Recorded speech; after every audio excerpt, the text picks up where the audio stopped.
Just over a week ago, the Rand turned 60 years since it left the pound, and we had our own currency. And that brought back a flood of reminiscing about its performance over the years, its highs, its lows, and what it told us and taught us along the way. And one of the things I like to reminisce about is that debate that comes up when the currency is going through very weak or very strong periods about competitive advantage, and a theory promoted by some that a weak rand is good for the economy. The theory sounds plausible when you listen to it. You weaken the currency, and some countries do it deliberately. They weaken their currencies to reduce the price of the global price of your local exports, and you make them more price competitive. And in that way, you should boost your exports because you can compete better with your weak currency and boost your economic growth. At the same time, you make imports more expensive. Your own production becomes more price competitive relative to imports, and hopefully that would boost some import substitution. Now, the theory makes sense if you just look at it simplistically without taking into account human nature, and it's humans that drive economies. So the first thing, the first issue I would have with the argument is that if you start to protect your production through either import tariffs or through a weak currency, it can often create greater inefficiency. That's the nature of humans. When they don't have to compete as hard, they often get less efficient, and vice versa when they have to compete harder. So it's questionable as to whether you can boost competitive advantage genuinely, or are you just hiding inefficiencies and making matters worse? That's the first issue. And you often find that when the currency weakens, all it leads to is input or local production costs escalating, and before you know it, you're not price competitive anymore. The second aspect, human aspect, is that the currency is a driver of sentiment, I believe.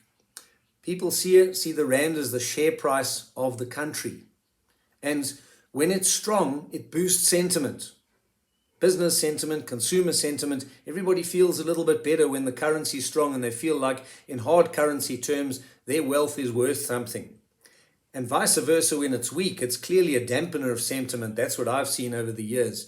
When in these bouts of weakening, everybody gets a little bit more miserable. And that's not good from an economic point of view, because economies run on confidence and sentiment to a significant degree. But thirdly, the theory of more competitive exports is to a certain degree true, but one of those exports which we forget about is skilled labor exports. We're not selling and buying them, but in effect we are.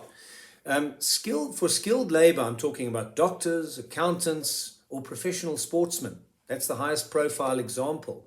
It becomes more attractive to go abroad when your currency is weaker, and to earn hard currency. Those hard currency jobs for doctors in developed countries are suddenly that much more lucrative and attractive.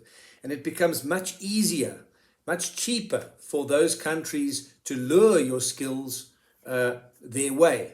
And boost their own competitive advantages, because this is a modern economy. This is a skills-dependent economy. If you want to be competitive in the world, you've got to be able to attract and retain skilled labor. That is key. And a weak currency doesn't do that.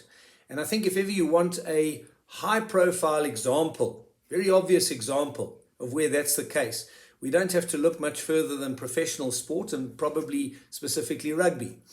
Rugby is one sport where we've had a serious competitive advantage globally. But sometimes even we are it, or thereabouts. And we've seen it become very easy for professional clubs in Europe to annually take a crop of players abroad. And many are playing abroad now, partly because those clubs may have deeper pockets than local franchises here, but to a very significant degree, made more affordable for them by the weak rand.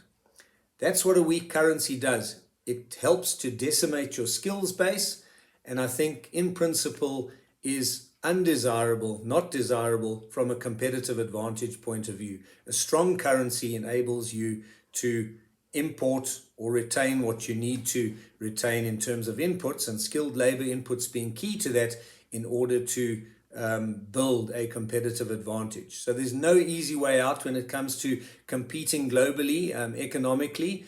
There's no just weaken the currency and let it happen. It's just not that simple.